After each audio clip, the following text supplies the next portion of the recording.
دا ورو سوال کړی دی چې کله ښځه او خاوند د یو بل سره میلاو شي او کوروالی وکړي او د یو بل نه خپل حاجت پوره کوي خو مني نازله نشي، یعنی مني ته لاړه نشي، بیا پې غسل لازم دی که نه؟ د غسل د لازمېدو دپاره د منۍ وتل دا شرط دی. الجواب، یاده کوي دا خبره د سړي او د ښځې کوروالی چې کله دوی د یو بل سره میلاو شي په دوی غسل لازم شو اگر که مني نه یې تلي، اگر که د مني خروج نه یې شوی بیا هم په دوی غسل لازم شو. حدیث کې دا راځي ښه واضحه، او دا مسلې موږ ځکه واضحه بیانو، دا ګورې د غیرت او د خلاف نه دي. باز ته دلته غیرت رایت شي پښتو، دغه پښتو غیرت جیب کې کېده یا مال یې راکړه چې بوټان پې دله پاک کړه. دا غیرت او پښتو هسې پالتو غیرت او پښتو دی چې د شریعت په مقابله کې راځي. ډمان ګډوه پښتو نشتی، اجراګان ګډوه پښتو نشتی. ښه سپا اعلانونه کوه چې موږ مرکزي کولاو د ډمتوب دپاره پښتو نشتی، سود خوره پښتو نشتی. د ګاونډي زنانه په غلط نظر ورته ګوره پښتو نشتی. بازار کې جنکو ته ګوره پښتو نشتی. بازار کې جنکو لنډې تنګې جامې پښتو نشتی. د انډیا فلم په کور کې دننه چلوه پښتو نشتی. ډرامې په کور کې چلوه پښتو نشتی. د ښځې لنډې تنګې جامې په کور کې دننه پښتو نشتی. د پردو په مخ کې کنځلې کوه په کور کې د وړو په مخ کې، د ښځې په مخ کې، د مور پلار په مخ کې پښتو نشتی. په بازارونو کې ستا ښځه دیسې او ستا مور دیسې په جنګ کې وایه پښتو نشتی.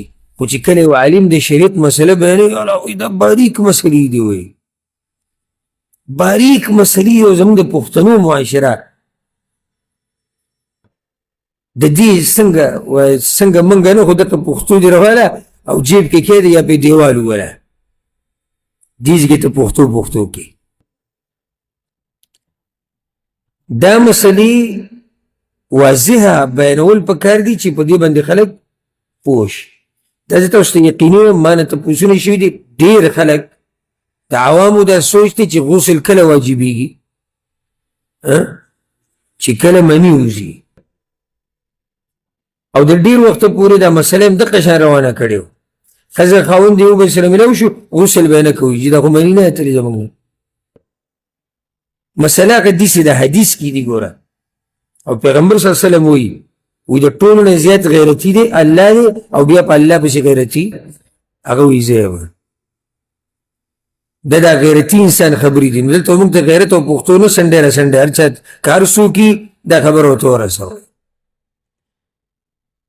پیغمبر صلی الله علیه وسلم وی ابو هریره رضی الله عنه روایت ته په صحیح بخاری صحیح مسلم کې دی. پیغمبر صلی الله علیه وسلم اذا جلس بین شعبها الاربع ثم جهدها، چې یو سړی د ښځې د څلورو اندامونو په منځ کې کېناست، یعنې دوه لاسونه او دوه شپې، ثم جهدها بیا کوشش ته کوروالي وکړو، فقد وجب علیه الغسل، نو په ده باندې غسل لازم شو. د امام مسلم پر روایت کې خو سره دي څخه واضح راځي وان لم ينزل، اگر که مني ترې نه ایتلي بیا پې غسل لازم شو. خو دلته بله مسله دا یاده کوي د ښځې او خاوند میلاوېده څه ته وایي. یعنې دا نه چا ذهن کې راشي چې ښځې خاوند میلاوېده یعنې مطلب دی چې بدنونه د یو بل سره میلاو شو غسل لازم شو. نه، چې کله د سړي عورت او عضو خاص د زنانه په عورت کې ورننوتو نو غسل پې لازم شو، دې ته میلاوېده وایي. او ځکه حدیث کې ښه صفا راځي، پیغمبر صلی الله علیه وسلم وایي، امام احمد امام ترمذي دا حدیث راوړی اذا جاوز الختان الختانا،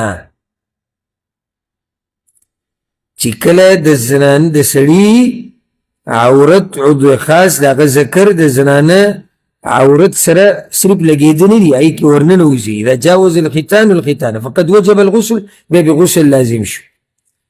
بلکې عائشه رضی الله عنها په خپله دا وی الله اکبر وی فعلته انا ورسول الله صلی الله علیه وسلم فاغتسلنا، دغه شان ما او پیغمبر صلی الله علیه وسلم کړي بیا موږ غسل وکړو. د عائشه رضی الله عنها وی نو حاصل د جواب دا شو چې غسل لازمیږي اگر که د مني انزال نه وي شوی. د مني د انزال داسې شرط نه دی د غسل دپاره. والله اعلم.